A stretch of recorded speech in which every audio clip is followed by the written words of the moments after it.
हमारे साथ मौजूद रहिएगा। दिफाई तज्ज़ियाकार हारिस नवाज साहब हमें ज्वाइन कर चुके हैं, इस पर उनसे बात करेंगे। हारिस नवाज साहब, वज़ीर-ए-आज़म की ज़ेर सदारत कौमी सलामती कमेटी इजलास का एलामिया जारी किया गया था, जिसमें पानी रोकने के इक़दाम को ऐलान जंग तो तस्वुर किया गया है, लेकिन साथ ही साथ पाकिस्तान ने कोई धमकियां नहीं दी, उस तरह का एग्रेशन शो नहीं किया और रवैया बहुत मोहतात है। क्या कहिएगा इस सब पर?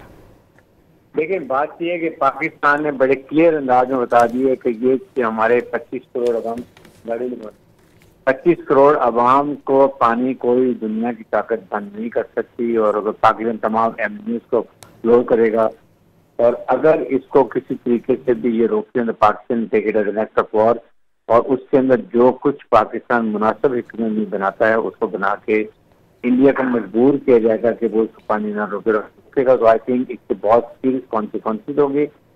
ये हम अपने जहाँ जितने रीजनल कंट्रीज हैं, Russia, China, Iran, Pakistan, Turkey, इन सबको बताएंगे, साथ इंटरनेशनल फोरम को भी इस बात को लेकर चला जाएगा। आई थिंक ये बात बड़ी क्लियर कर दी गई है और पाकिस्तान तमाम इनके वाघा बॉर्डर को क्लोज कर दिया है। उसके बाद ये इनको वार्निंग जबान भी दिया कि इनके ताशी से सबको वापस देने का ऐलान कर दिया है, और पाकिस्तान ने कहा कि अगर इंडिया कोई मिस एडवेंचर करता है तो हम उससे स्ट्रॉन्ग रिस्पॉन्स के साथ खड़ा है, उनकी हमेशा हमायत करता रहेगा। यूएन नेशन के रेजोल्यूशन के मुताबिक उनका हक है पाकिस्तान इसलिए हमेशा मदद करता रहेगा। हारिस नवाज साहब, जैसा कि अब दुनिया के सामने आया है कि मगरबी ममालिक में भारत की दहशतगर्दी जिस तरह सामने आई, उसको मद्देनजर रखते हुए, उसको जो है वो बैकग्राउंड बनाते हुए पाकिस्तान को आलमी फोरम्स पर इस मामले को किस तरह उठाना चाहिए? देखिए, पाकिस्तान का बहुत फोरम है, ओआईसी है, यूनाइटेड नेशन का फोरम है, उससे हम बात कर सकते हैं। इसके अलावा पाकिस्तान जो अपने ये यूरोपियन यूनियन है, अमेरिकन से हम बात कर सकते हैं, यूनाइटेड नेशन में जाते हैं। बड़ी खुल के बात करने की जरूरत है। पाकिस्तान को दो टोक अल्फाज में ये बताने की जरूरत है कि Pakistan will never accept Indian hegemonic design, जो जिससे कि वो बात करता है इसको नहीं करेंगे। आई थिंक आज की ये बड़ी मौसर मीटिंग रही है और इसमें मुझे यकीन है कि जो डिसीजन हुए हैं उन पर बड़ी सख्ती से अमल भी किया जाए। ठीक है। हारिस नवाज साहब, मैं आपसे ये जानना चाह रही हूँ कि दीगर ममालिक का ताउन हमें हासिल करना, उनसे राबता करना और उनको ये बावर कराना कि जो भारत है वो इस तरह के पहले की बहुत हथकंडे अपना चुका है और अभी भी कर रहा है, कितना इंपॉर्टेंट है? गो के चेहरा भारत का सभी के सामने है, लेकिन हमारा उनको जाकर बताना कितना इंपॉर्टेंट है हमारे लिए?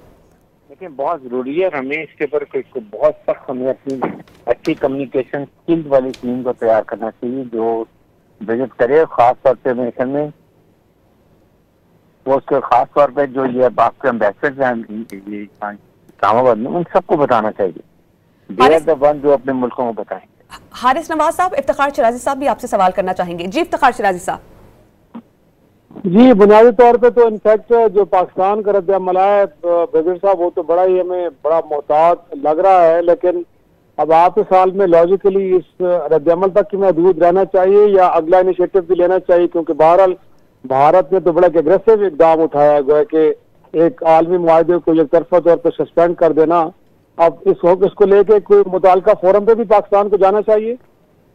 जी बिल्कुल, पाकिस्तान को नॉट ओनली इंडिया को वार्न करना चाहिए बल्कि हमारे पास सारे फोरम हैं। वर्ल्ड बैंक इसका गारंटर है, उसके बाद अमेरिका है, दूसरा ममालिक है, सबको बताने की इसके क्या कॉन्सिक्वेंसेज होंगे। It's an act of war. Pakistan तो अगर पानी रुकता है, पाकिस्तान कोई कॉम्प्रोमाइज नहीं करेगा और इसके कॉन्सिक्वेंसेज इंडिया को बहुत जल्दी पता चले। करना के पास जो लॉग एरिया के अंदर